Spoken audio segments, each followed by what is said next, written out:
Nanginginig na. Nanginginig na yung rad ko. Sa wakas, nakadali rin. Uy, halika rito boy. Yari ka sa akin. Sama nilang gam. Bawal mainggit ha. Kulay dilaw. Amoyin ko muna, smell check muna. Smell check. Sarap. For the content. So ngayon guys, first time kong gagawin to, mag micro jigging gamit ang BFS setup ko, Shimano Corrado size 71, tapos bone BFS na 634. So travel rod yan, loaded yan ng 6 pounds na Vilan Rose. Tapos yung leader line ko dyan 6 pounds lang din na generic na fluorocarbon. And magamit kong jig ito. Meron ako ditong 15 grams. Yan, 15 grams din to. Ito 10 grams to. Yan, kulay pink 10. Ito 10 grams din. Tapos ito 10 grams din to. Tapos meron ako dito maliit, 7 grams. Ito gamit kong snap guys. Decoy 30 pounds. Ang liit lang niya pero 30 pounds siya. And Commando Posporo. So bala ko pag nakahuli ko, gagamitan ko na to. So ang unang gagamitin ko guys, etong 7 grams. Ganda niyan. Nalimutan ko yung brand pero branded to, from Fishing Villa. 7 grams na muna. And pag nanggigil ako, gusto ko mag long cast talaga, gagamitin ko yung 15 grams. So ngayon ito na muna. Testing nga. Tayo na, lapit ng kasko. Ano yun? Gaguhan. Ganun yung lapit. So pa nga. Okay na yun. Sana wag bugaong.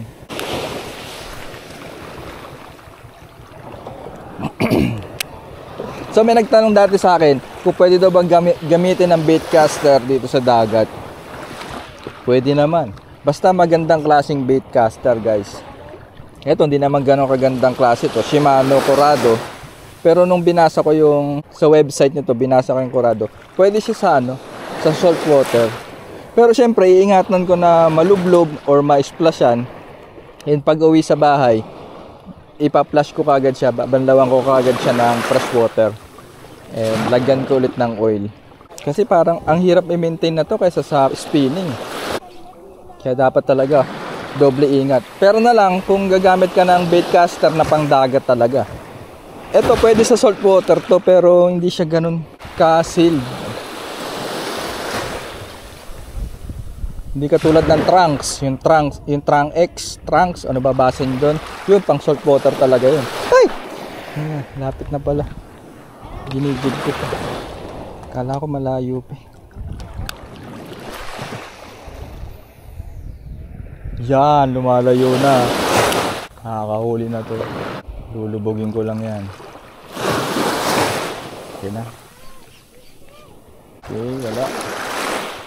Wala pa din. Wala pa din. Ang kakagat, ayaw niya yatang maluto eh. Takot yata, may dala akong phosphorus. Ayaw kumagat guys. Ay! Donate, ang putang ina. Pumutok. Walang kalaban-laban guys. Kala ko okay na. Kala ko basa na yung braid ko kasi nakakapagkas na ako ng malayo. Ina, pumutok. Backslash. 7 grams lang yun. Paano pa kaya pag ginamit ko yung 10 grams? Tunik. Mahirap guys. Kaya kung gusto nyo mag micro jigging, suggest ko sa inyo, huwag na kayong gumamit ng baitcaster. Mag spinning na lang. Manatili na lang to sa freshwater, gantong klaseng rig. Nako. Nipis pa naman na to. Ay, nako talaga. Kanang bubuhol ha. Kagamitan kita ng posporo. Sabi ko sa'yo. Siyempre, ito, isasangkal ko dito to. Yan. Diba? Para magkaroon ng tension. Uy, shit.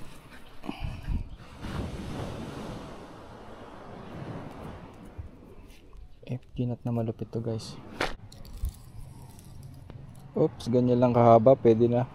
Habaan ko pa. Ay, hindi. Maikli lang kasi beatcaster pala to. Yan lang natin. Okay. Okay.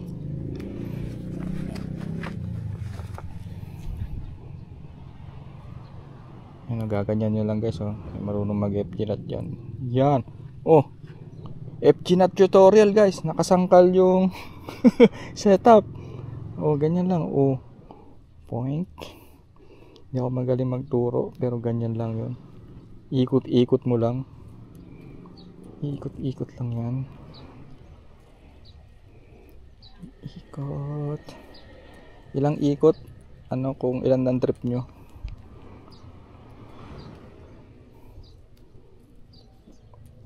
Micro jigging lang naman, pwede na to. Micro short jigging lang. Tuko lang naman ang kakagat dyan, pwede na to, guys.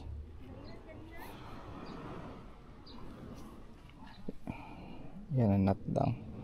Mas lalawayan nyo yan. Sarap. Silayan yung ganun to. Yun, humigpit na, no? Kakagatin ko pa yan. Kinagat ko pahila. Yun, okay na yan, guys. Ibuhol nyo lang ulit. Mga 3. Gusto nyo 100 buhol, pwede rin. Depende yun sa sira ng ulo nyo. Yan, pwede na yan. Tapos ilalak na yan ng ganito. Ano ba tawag sa lock na to? Yan, basta ganyan. Ikot-ikutin mo.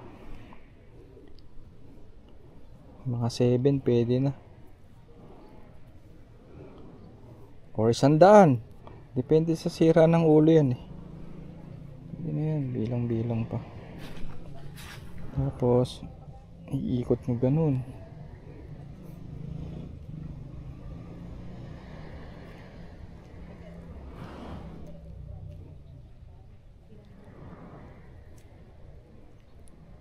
Yan. Hinihilahin nyo ngayon yan. Tapos lalawayan nyo ulit bago nyo higpitan.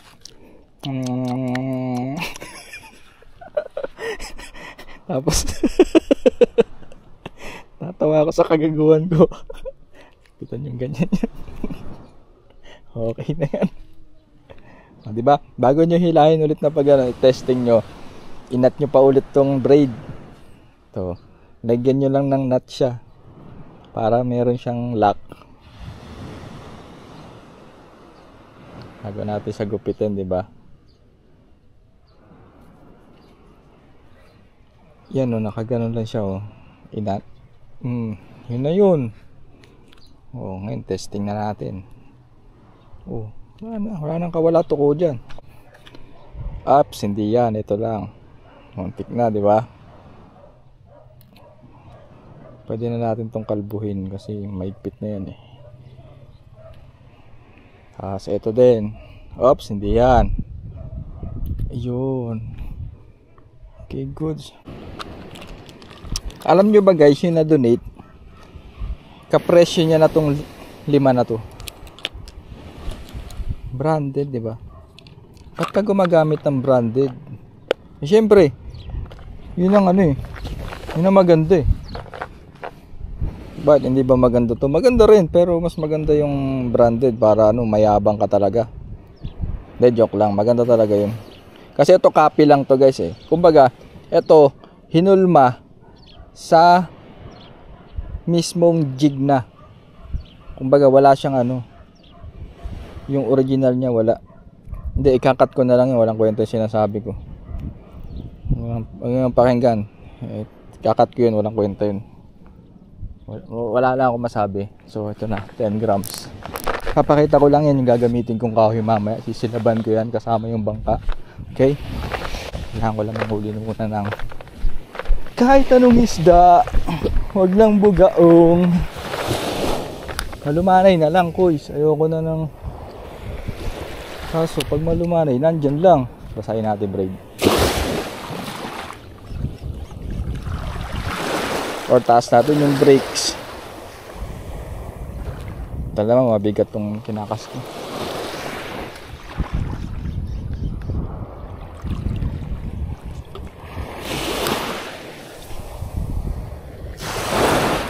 Tangina, sa tapat lang bumagsak.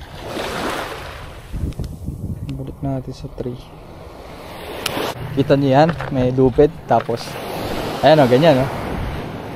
Kung wala ka sa timing, sapo lang betlog mo dyan.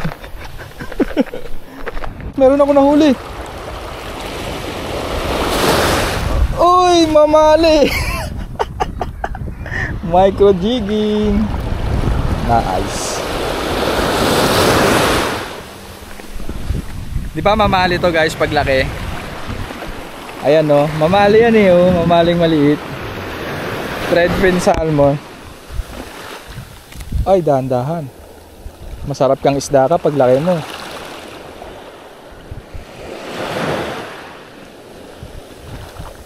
Pag laki mo, di kita pakakawalan pag nahuli kita, sabi ko sa'yo. Tayo ngayon. Yan.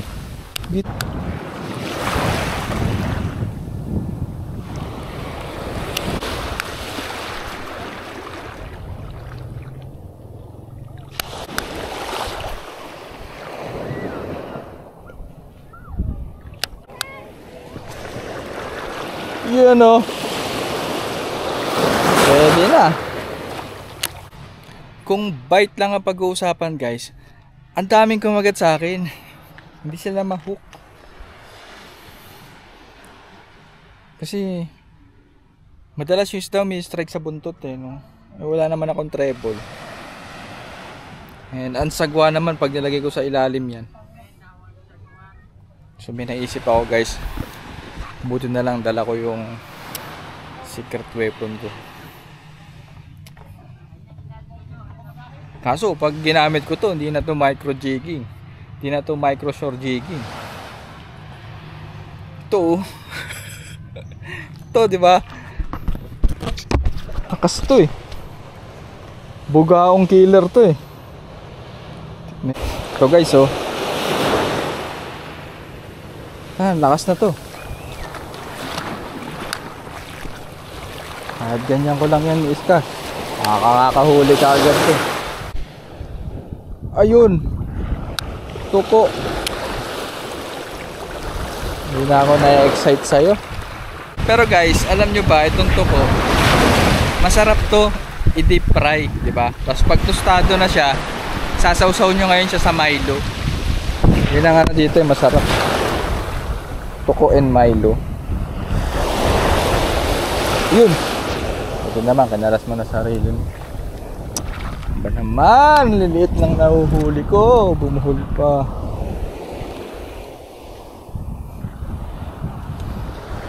Nanginginig na yung rad ko. Sa wakas, nakadali rin. Oy, halika rito boy. Yari ka sa akin. Oy. Uy, malaki. Bakaong. Ayun o. Patay kang bata ka. Bigyan ko pa to ng 20 guys. Pag nakawala, sasabi ko. Yeah, galing oh. Yari ka. Sabi ko sa'yo. Halika rito boy. Halika na. Lumalaban pa talaga. Kala mo talaga may laban siya. Boom. Deadly pot death. Patay ka. Sabi ko sa'yo. Laki. Oh, ito yung sinasabi kong isda guys. Ang laki, grabe. Hindi, good size lang siya pero malaki to. Yari ka sa akin. Dahil tanggalin ko lang tong mga bato sa Crocs. Yun o. Okay. Patay ka. Sasabit lang kitang ganyan. Tibay yan. BFS yan eh. Oh, tibay ng buong BFS. Dina-deadlift. Panis oh. Bone BFS versus Crescent Grunter. Ganda ng pangalan eh. Crescent Grunter. Tagalog, bugaong.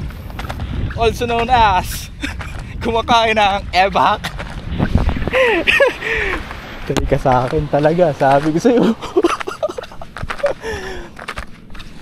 Kanina ba kita hinihintay eh? Kung alam mo lang, meron akong baon para sa'yo, di ba? Na ba yun? Patay, nabasa. Nabasa. Kung seswertehin pa to guys ah. Pero ito patutuyuin ko lang to eh. Sisindi na to eh. Yan, dyan ka muna. Kailangan natin ng ano, pang mercy kill.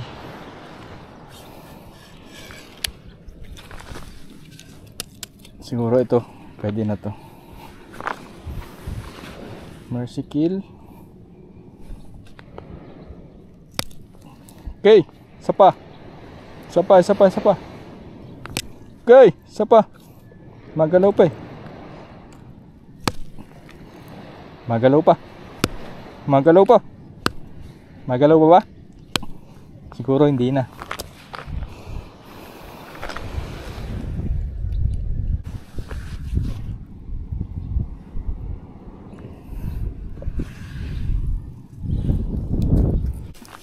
Okay, dito. Ay, medyo matigas. Ganda kawayan.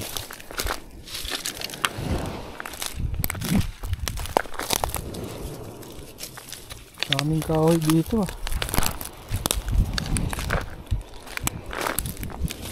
Yan, ito. Ito kailangan ko.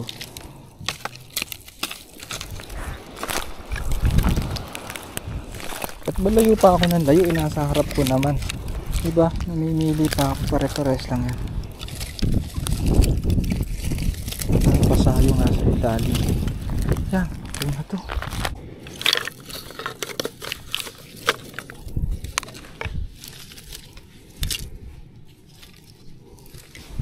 Hugasan ko muna to guys, so parang nakaano sa breading. Ang breading ng buhang.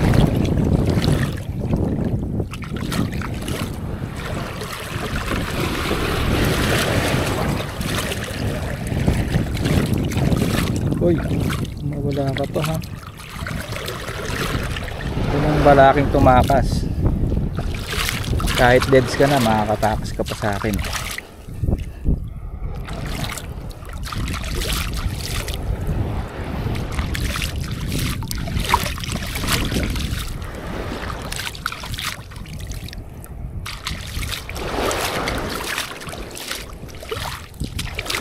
Natin ang asin. Okay. Tutuyo na to, alam ko. Ready na to. Diyan ka na muna. Ito magandang paringas eh. Styrofoam.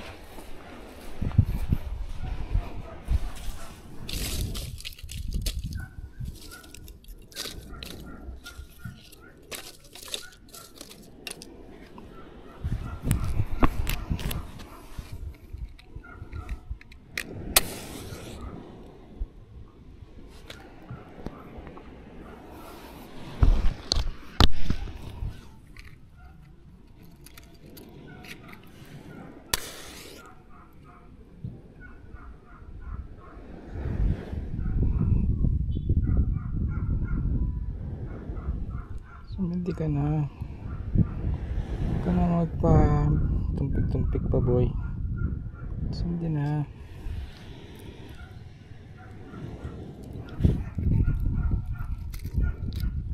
Yeah.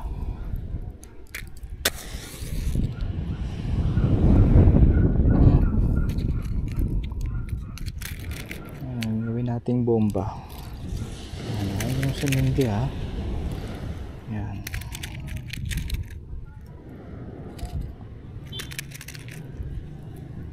Marami kong budget sa posporo. Hindi ha. Ay putang ina mo.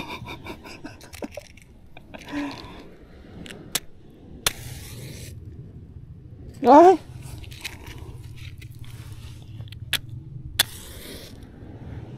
Gago.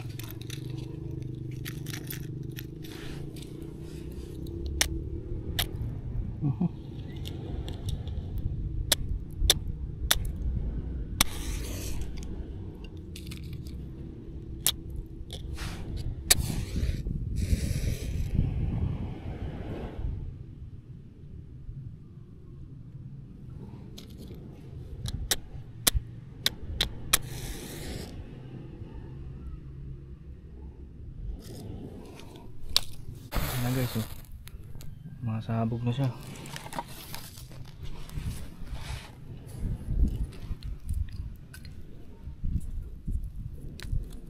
Sisibog ka rin. Oh, tayo. Oh. Yan, sindi ka lang dyan boy. Matupad na ang pangarap na catch and cook. Yan, galingan mo magsindi.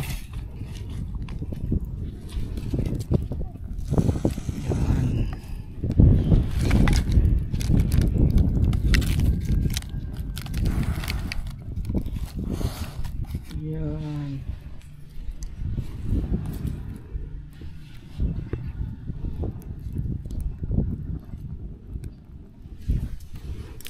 Pospor ko.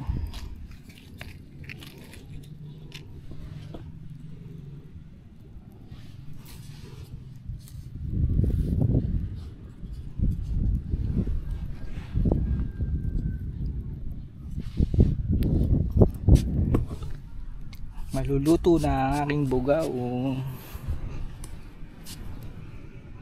Di kaya ako pagalitan dito guys kasi nagsindi ko ng apoy sa tabi ng baka. Siguro papatayin ko din na may apoy pa nagbaga na siya. So hintayin ko muna magbaga yan.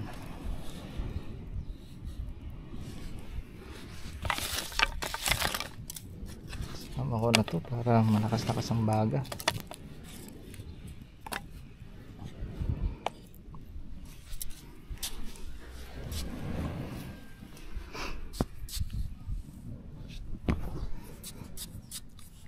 Hintayin ko lang yan na magbaga lahat ng nilagay kong kahoy. Tapos papatayin ko yung apoy niyan. Tapos ipapatong ko lang yung blue pinto na natin dyan.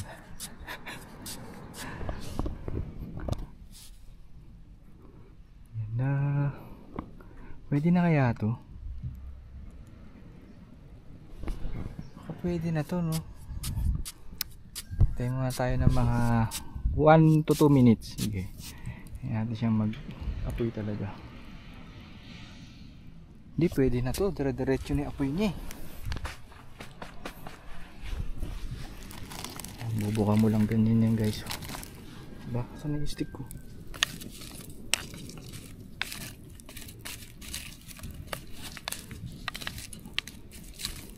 Okay.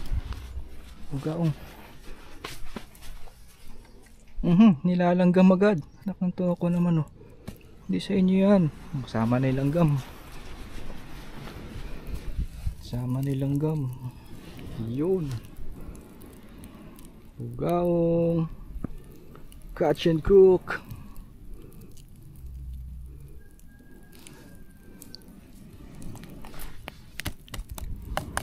Uy, mamatay kayong apoy. Hindi pwede ganyan. Mabibigla yung bugaong ko eh.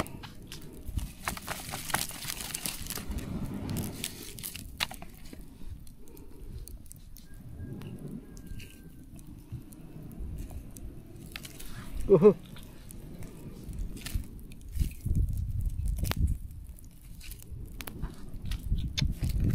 Oh, ay mamatay ka na. Dingas oh.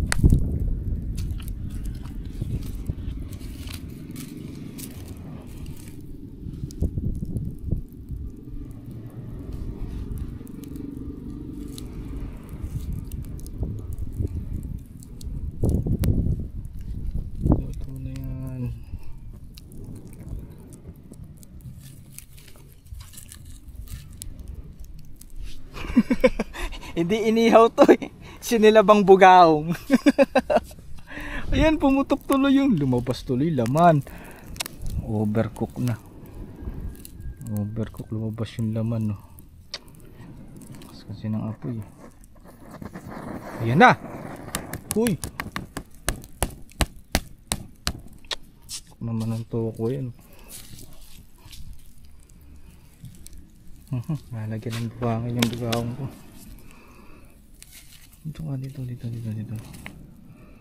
Dito ka. Yan, dyan ka na lang. Lakas pala magliyab ng mga kahoy dito. Yan o.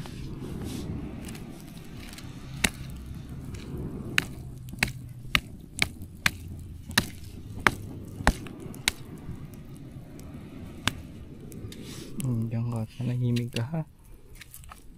Yan. Umayos din. Kontrolado na nga po guys.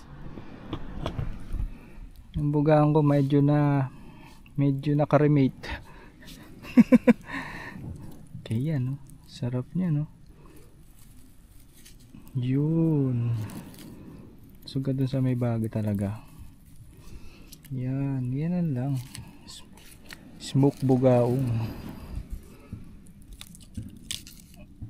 Lagyan natin, patong natin yan. Saka ito po ang mga baga.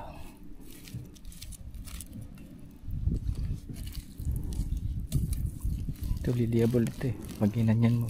Oh, liliable. Yan, dyan ka maluto yung bugao. Yan! Sarap na to guys. Tama-tama. Hindi pa ako naglalunch. Huwag mo ko usukan.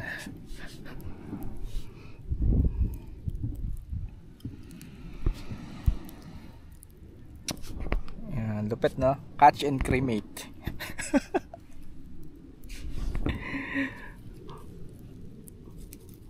You know, ganda. Kita nyo ba? Kita nyo ba? Kita nyo? Ah.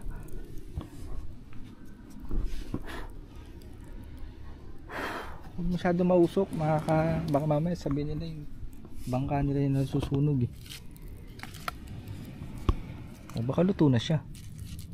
Hindi pa. Yan. Pinakamasarap na part dyan sa bugaong guys, parang bangus yung tiyan niya. Malinamnam yan.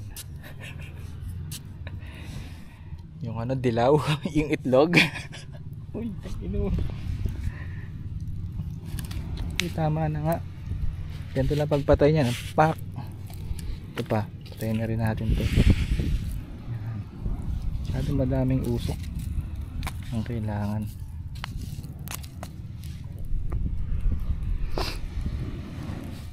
Yun o.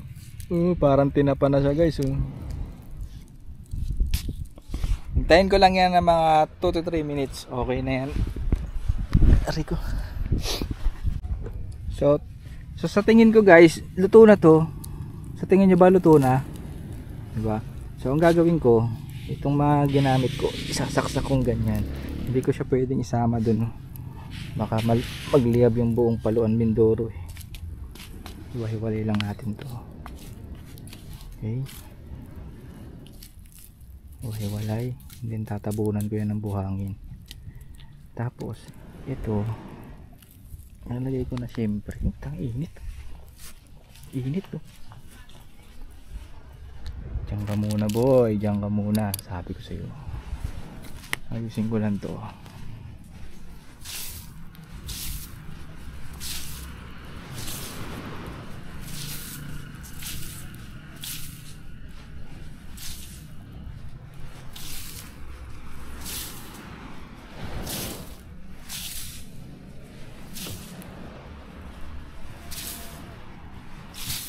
Yan yung posporo ko. Masama na sa sinatabunan.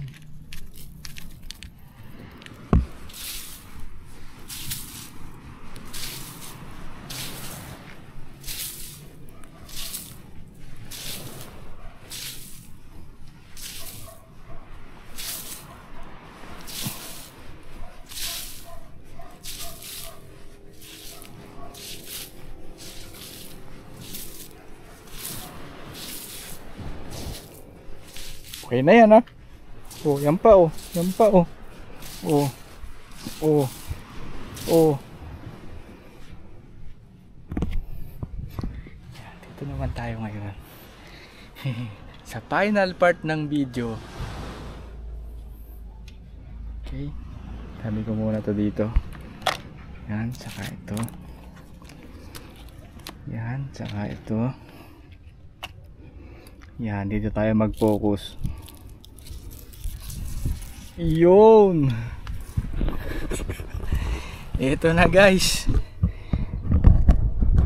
Sana kumakain kayo, baka maingit kayo, di ba? Kayo maingit ah. Ito na. Balik muna natin yung BKK gloves. Oh, BKK gloves guys. Available to sa Fishing Villa. Gusto nyo i-try. Barin ko lang to, baka mag-amoy ano eh. Hindi, lalaban ko naman siya. Tanggalin ko na.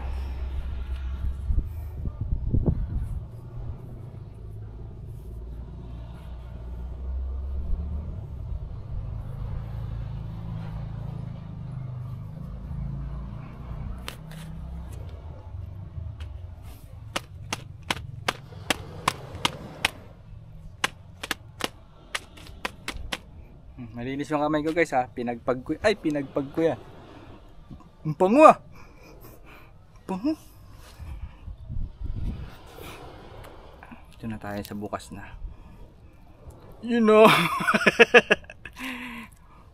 Baga-baga pa. Gamitan natin ng ano, ng special tools. Tingnan nyo guys oh. Tingnan nyo mabuti. Bawal mainggit ha. Puti ang laman. Yun oh. Saan ang kanin? Wala akong kanin ah. Saka malamig na tubig. Sarap. Ay Diyos ko. Thank you Lord.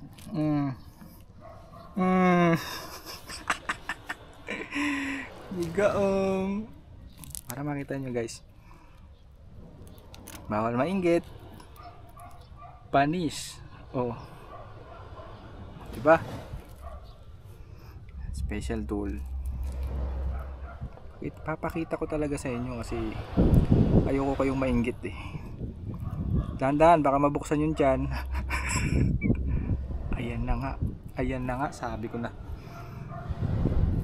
First bite.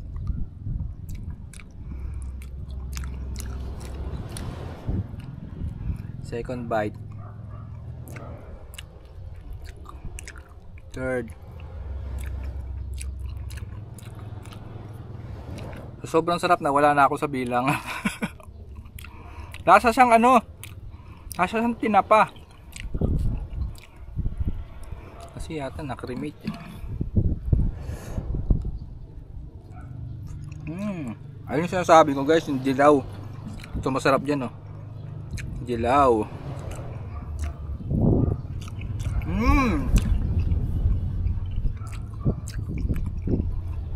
Pinaka-fresh na isda na natikman ko. Kakahuli pa lang, ihaw na.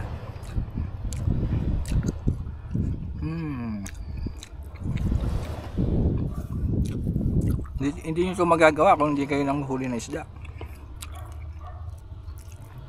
Yung nabibili nyo sa mga supermarket, nakalagay fresh pero ilang araw na yun, frozen na yun. Sarap, makaupo nga. Ayun o. Ayun o.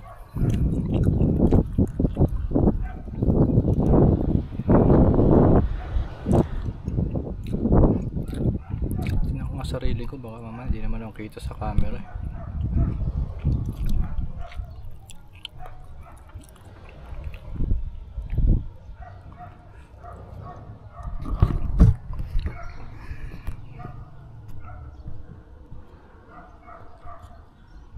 And guys, close up.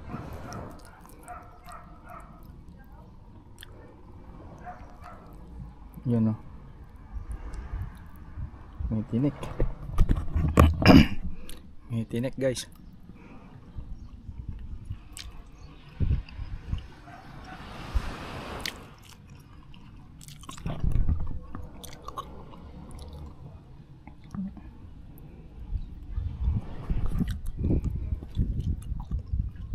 Ito guys, ang masarap ang dilaw. Ayan na yung dilaw. Pinali yung dilaw. Ito pinali yan. Pinali. Maya nakakainin. Tayo sa buntot.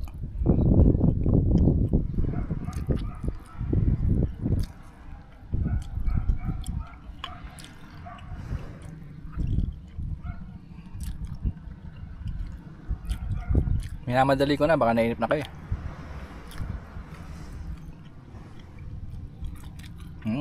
Tatakpan ko muna, baka maalikabukan yung kulay dilaw. Tayo sa kabila.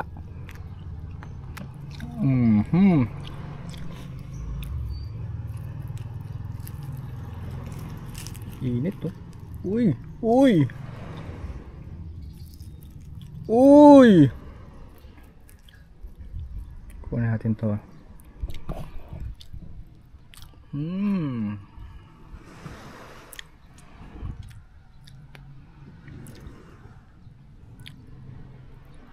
Puta, makatas. Makatas siya. Makatas.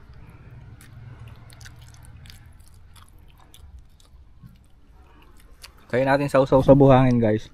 Oops, joke lang.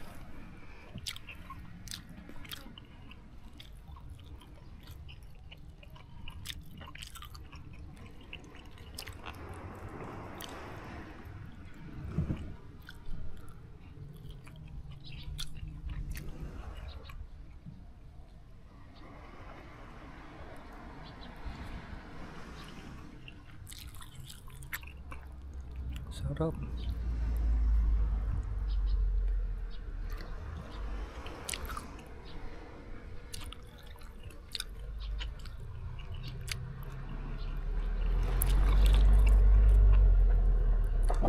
Close up.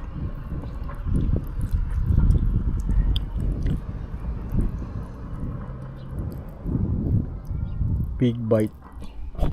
Big bite guys.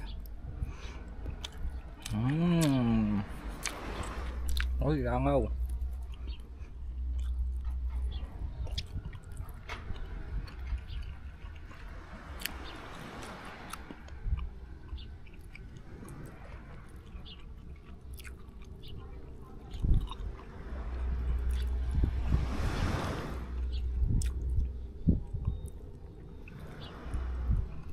Malapit na tayo sa special, sa exciting part ng kulay dilaw.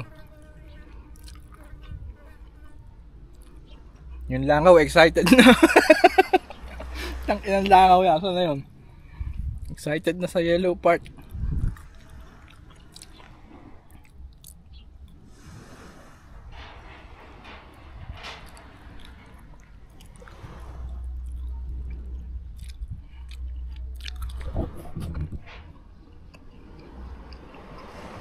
Ayun, lumalabas na yung kulay dilaw. Ayan na. Ito na guys. Ayan na. Ito na. Ang kulay dilaw. Ayan na oh. Ito oh. Ayan na oh. Ito na ang dilaw. Kinakatakutan ng ibang anglers. Yung dilaw na sinasabi nila. Ayan ang dilaw. Ayan na ang dilaw. Ayun oh.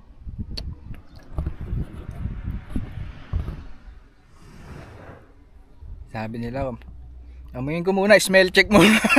Smell check. Yan, bango naman. Smell check. Ito na yung dilaw.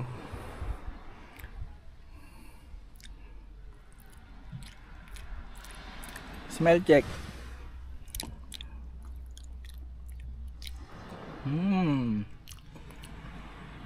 Kala nila ebak to, itlog to.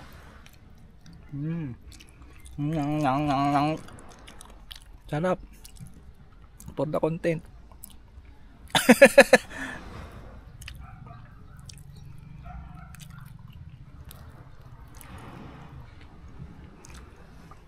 Sarap for the content.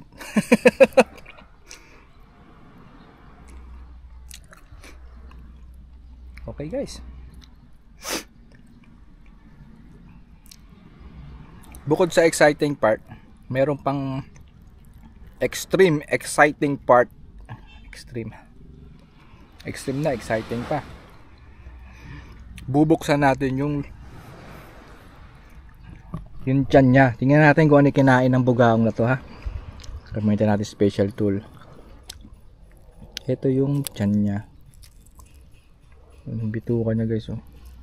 Ito yung tiyan niya. Ito. Kung ano man ang kinain na to, nandito to. Ito. Ito yung laman.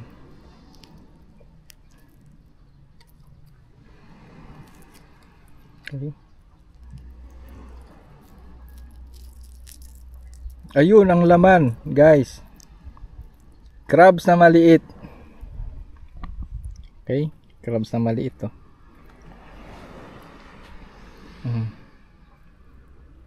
Crabs na maliit. Oh, para matuwa naman sa akin yung maliliit na crabs or kahit anong maliliit na nilalang na nabubuhay dyan sa gilid ng dagat. Hindi ko basta itatapon to sa buhanginan. Balik ko to sa dagat para makain ng maliliit na isda. Tulad ng nahuli ko kanina, yung mamali.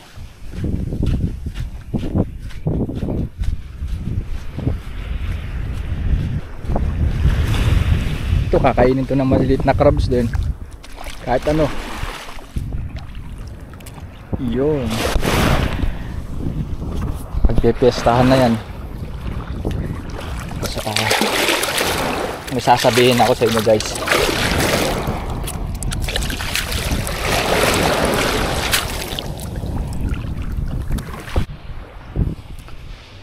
So yung Paluan Mindoro fishing ko guys, dito na nagtatapos.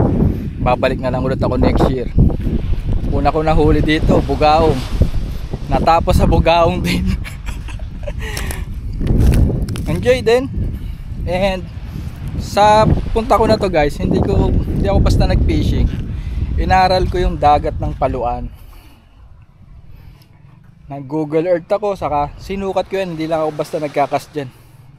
Kaya ako madalas gumamit ng micro jig. Sinusukat ko siya kung gaano siya kalalim. Wait lang, hinihingal ako. And yung abot ng kasko, mababaw pa rin.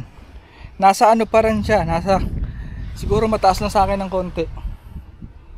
5 to 6 feet lang. So ilang retrieve ko lang, ilang jig ko lang, 3, nasa ibabaw na yung jig. Yun na yung pinakamalayong kasko sa 20 grams. Yun na. Hindi siya ganun kalalim. Kaya yung malalaking isda, wala sa malapit, nasa malayo.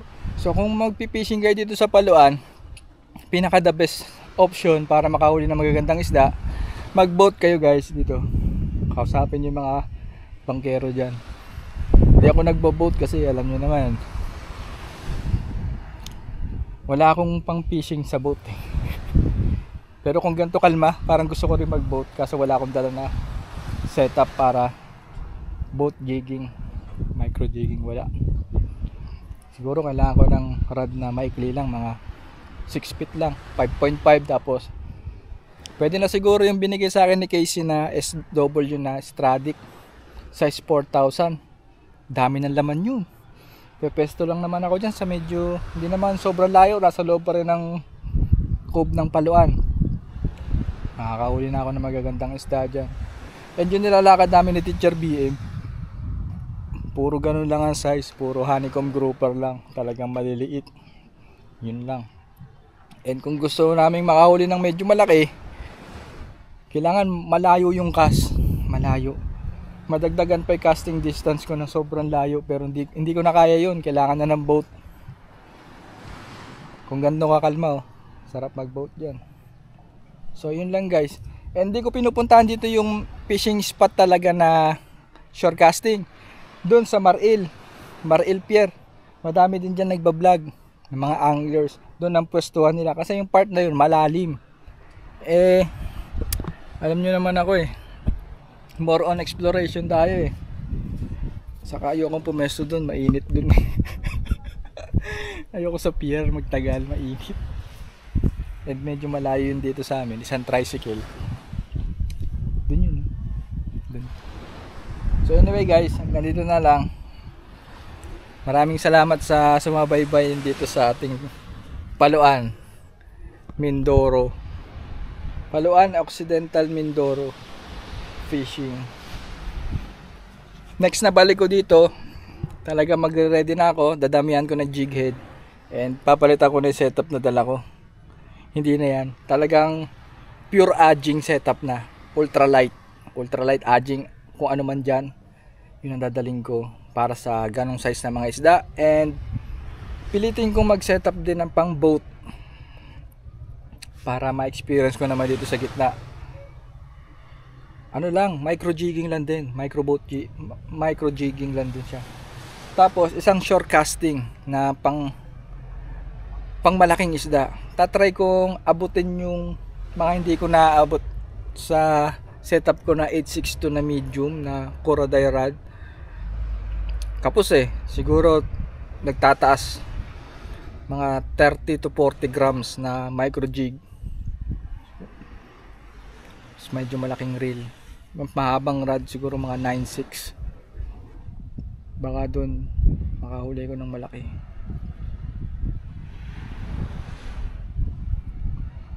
Pero in fairness, ang sarap ng bugaong. Don't be too surprised when you see me rise. I'm on the ground. Every move I make in this life is to run away from mine. So I'ma keep on stacking this bread until the day I die. The only risk I run is running.